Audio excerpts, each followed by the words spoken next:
Hello, and welcome to this episode of Catching the Octopus podcast. Today, we're talking flow and alignment, right? And our societal programming, going back into that old chestnut, right, can create spaces where we feel like we have to show up in a particular way, or we have to do particular things, and we have to just push through and force. And I did that for a lot of my life, and it served me well. And here's the thing, right? Any subconscious programming we have, at some point in life, it did serve us well. Otherwise, it wouldn't be there. But when we want to become more aligned with ourselves and we want to be in more of a flow state and attract in rather than chasing, then we have to shift some of these internal belief systems, right? So one of them is that you're not worthy to receive. That is probably the biggest one that I see clients for. So when they've got a block of wanting to do it, there's a fear of reaching their goal. There's a fear of what people would think of them, whether they would still fit in with society. If they spoke up and had a voice, would that affect others? And would that then create exclusion for them? And so that piece of self-worth is the key foundation for being in a state of alignment and flow, because that's where you can recognize it. Unfortunately, when we don't have that key self-worth element, or that's that foundational block stable, then we're doing things out of fear, or we're making decisions out of needing recognition or needing validation, et cetera, right? The list can go on. And so that's the first element. Now, I'll do a whole new podcast on self-worth, because otherwise we won't have time to talk about the flow and alignment element. But once we've got that foundation strong, then we can actually go in and say, well, what is actually serving me? And one of the ways we can do that is, at the end of the day, just simply taking some moments of time and looking back on the day and actually thinking, what brought me joy through this day?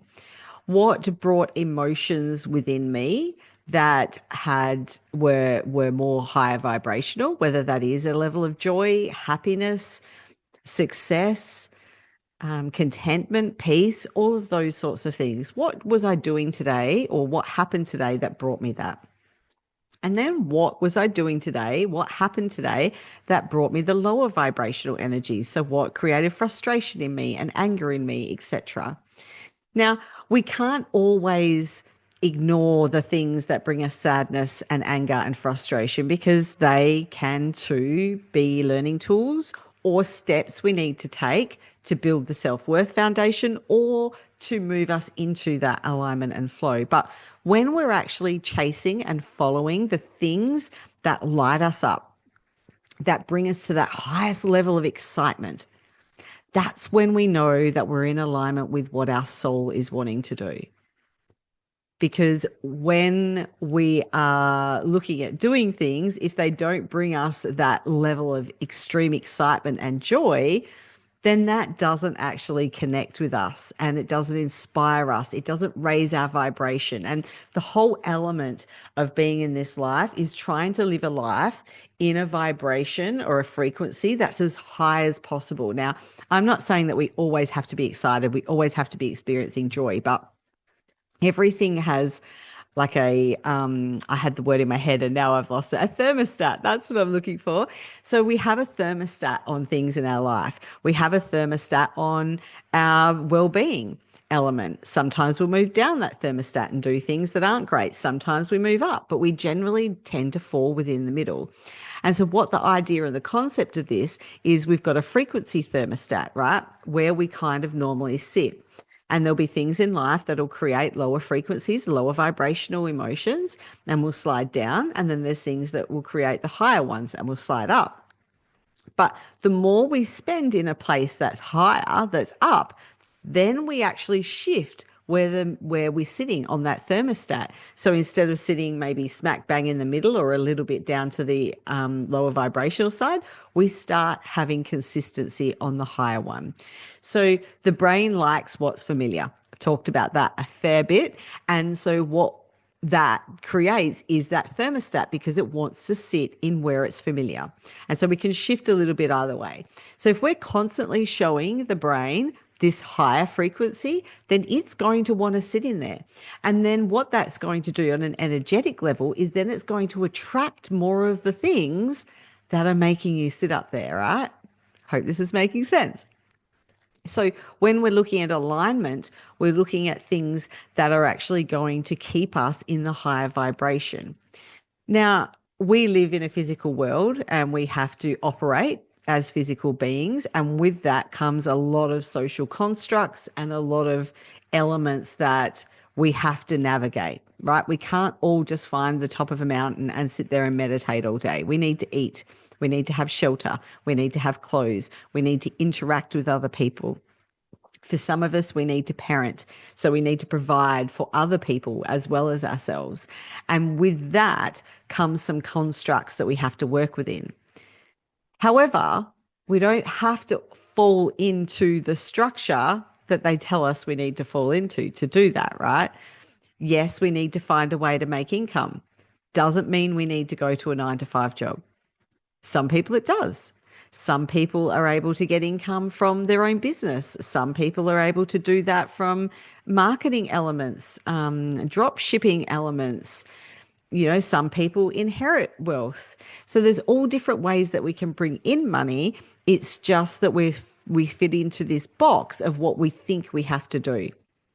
Now, if we're looking at the 9 to 5 job aspect, that is the commonality for majority of the people. And I did it for a long time. What I was lucky to do, though, is when I was doing the 9 to 5 job and bringing income in that way, money in that way, I was able to follow things that I was passionate about, that excited me, that took me into those higher level vibrations.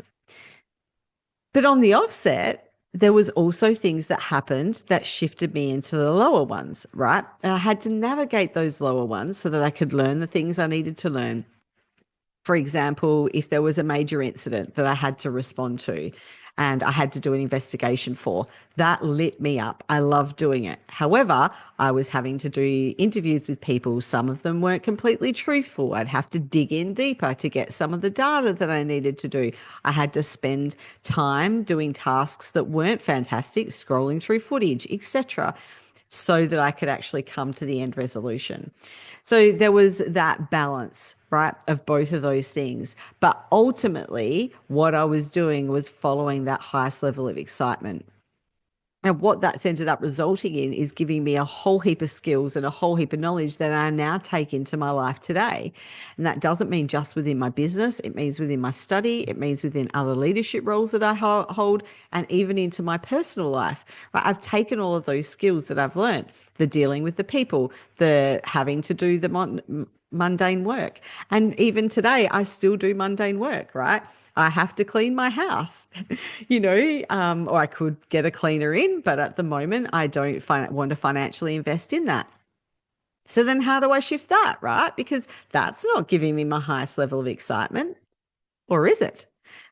So I'm not a big fan of cleaning my house, but I love having a clean house. And so I found ways to actually raise my vibration when I'm doing it. So for me, I put in earpods and I put the music on that I really want to listen to that raises up my vibration. And as I'm cleaning, I'm setting intentions as well at the same time. So as I'm cleaning, I'm setting up the intention that I'm clearing my space, not just physically, but energetically as well. I'm reminding myself how amazing it feels to sit in a beautiful, clean home. I'm doing all the things that are keeping me there. I tell myself as well, I get to do this instead of I have to do this. Like I get to do this. I have the physical ability to be able to create a clean space for myself. I'm so blessed and lucky that I have a home to live in, that I do get to clean and create my own and decorate the way I want to, etc. So we sometimes might not be able to find ourselves in the space of having our highest level of excitement because of the way that our physical life is extended to us, but we can choose whether we want to fall into the element of not being in a level of excitement or creating a level of excitement around that. And that's where attraction comes in. And so if you're trying to force yourself and chase something down and make things fit around it, that only creates suffering, right? Because suffering is created when our expectations aren't met. And when we're chasing something, when we're trying to make things fit, when it doesn't meet our expectations, and then we start to have that internal crumble. So being in a state of flow is also about having trust and acceptance that things are the way that they're meant to be. Excuse me. Now, there's this little story, I think it's a parable that I heard that I wanted to share with you, and it's the car radio story. You may have already heard it. I heard Bashar sharing it the other day. So if you know of Bashar, you may have already heard this story. So this gentleman wanted to have this. He loved music. He bought a new car and he wanted to have the top car stereo in his car. So when he went to the store to go and buy this car stereo, he realized he didn't have enough money for the one that created the highest level of excitement, the highest state of excitement for him. But he did have the money for the next one down. Now, instead of going, oh, I don't have the money and going into a lower vibrational state, he consciously set his intention to go, wow, I'm still going to be excited about this. And I'm going to create the emotions that I would have as if I had bought the one that had the highest level of excitement. So time goes on. He gets it. He has it installed in his vehicle. And then after a little bit of time, someone breaks into his vehicle, damages all of his dash, and at the same time steals his radio.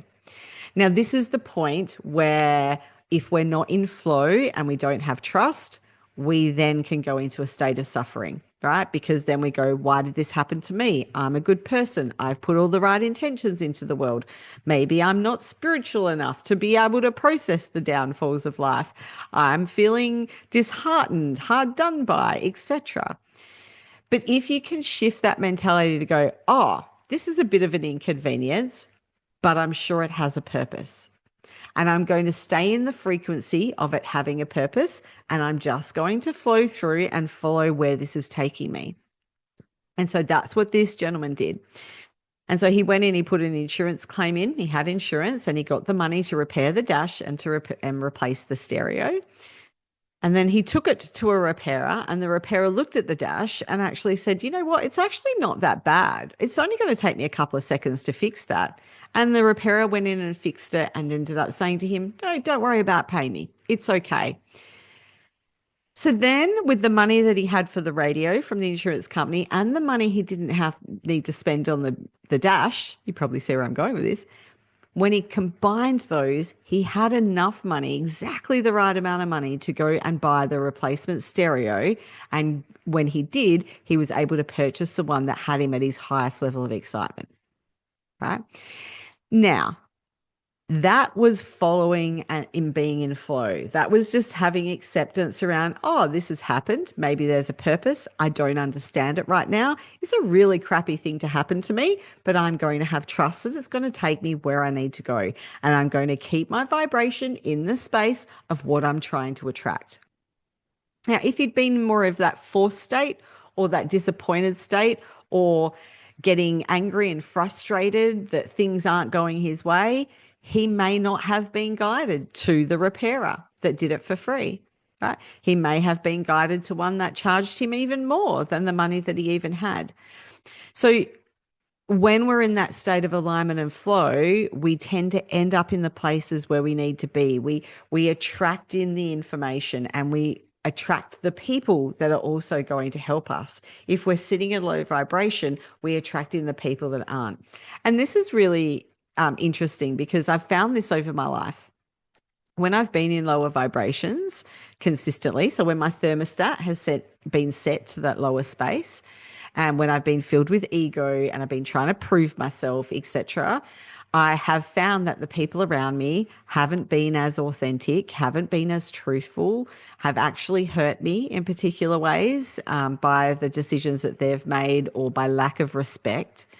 And then when I've shifted into this place of higher authenticity in alignment and flow, I'm now attracting people around me that have the same conscious connections, that have the same element of goodwill and fairness and just, that are supportive and that don't take advantage of me, right? And also, I'm able to see. So, I'm a very kind and empathetic person. And there's a lot of people out there that see kindness and empathy as a weakness. And so they will prey on that and they will try and take advantage of that. But now that I sit here in this high vibration, I can see it coming and I can feel the energy of the person not being conducive to where I want to be. And I can easily exclude them, or I can just say no. Right. And I've shifted out of the people pleasing, because the people pleasing, again, is sitting at a lower vibration that's looking for validation. Establishing that block of self-worth is exactly what we need to do so that we can do the things and go, no, that's not going to serve me. I'm no longer doing that. Or, yes, that's actually going to bring me my highest level of joy. Now, if you're living a life that you feel like it's not your preference, you would prefer not to be living that life, have a look at that and do some digging, do some self-reflection and find out, why would you not prefer that? Now, I know that some people have really traumatic things that they go through, loss of loved ones, serious illnesses, terminal illnesses. But the more that you're in a state of fighting the reality that that is the here and now, the more suffering you're going to have on an emotional level. Now, of course, there's going to be moments where it's overwhelming. We're in a human body. We're going to be experiencing that. But where do you want your thermostat to sit? That's the question. If you, say, for example, do have a terminal illness and you're not going to, even if you get all the right treatment, you're not going to be able to get rid of that illness. How do you want to spend the rest of those days? So you have the benefit of knowing how long, or an estimate of how long you have to exist on this earth. People that don't have the terminal illness usually don't. And that means that tomorrow could be my last day on earth. I could live to 100. And so I've got to live a life with that knowledge. So you've got to live a life with that knowledge. Now, usually with a terminal illness, I get it. It comes with a lot of physical pain and physical restrictions and things that, again, add to the frustration. But where do you want your thermostat to sit? You're going to have days where it sits down, but you get to choose what your reality looks like in the here and now. You can say, yes, I'm in pain. Yes, I only have 6 weeks, 8 weeks, 2 years, whatever it might be. So what can I do today that's going to bring me into my highest level of excitement? Is that just resting because it's going to remove some of the pain? Is that making a phone call and speaking to someone that lights me up? Is that, having an experience, asking someone to take me out today to watch the sunset? Is it like, what is that for you that's going to bring that in? And so at least then, even though you know that there's a definite or a time period that you get to have the experiences here, at least you can then start filling them with the experiences that can set your thermostat to be at a higher level. Now, I don't want to take away the pain and all of that sort of stuff that comes with that. Definitely not going to. And I think that in my belief system, just thinking of the way I can word this so it's not discounting of the pain and the suffering. In my experience or my knowledge, my belief system is that before we come to this earth, we actually set up our plan. I don't really generally believe in free will, and I'll do another podcast on this to explain that a little bit more. And so I think every decision we make is already pre-made. Everything we do is already pre-made. You watching this video right now or listening to the audio of it, that's predetermined, right? That has already been set up from you at a spirit level before you took on this physical form. Now, what you do with this video, obviously that is predetermined as well. But while we're in the physical form, even though it's predetermined by a higher self, we don't know what that predetermining space is, right? So we still get the illusion of choice, and we can choose how we think, how we feel, and how we behave in this particular moment. And if you want to have the experience of living your life at a higher vibrational state, then you get to choose that right now. And if you want to choose to live your life in a lower vibrational state, then you get to choose that right now. And so what I'm trying to say is what's happening around you isn't an accident. And when we sit in that and we go, oh, this is unfortunate and why me and poor me, all that is doing is taking you into a low vibrational state. You know what? It might not seem fair. It might not be pleasant. It might be completely and utterly full of pain and turmoil. I totally understand that. But again, where do you want to sit in the thermostat? And the higher you do sit on the thermostat, the more likely you'll be able to move into a space of alignment and flow. And that can at least create just a little bit of improvement in that space.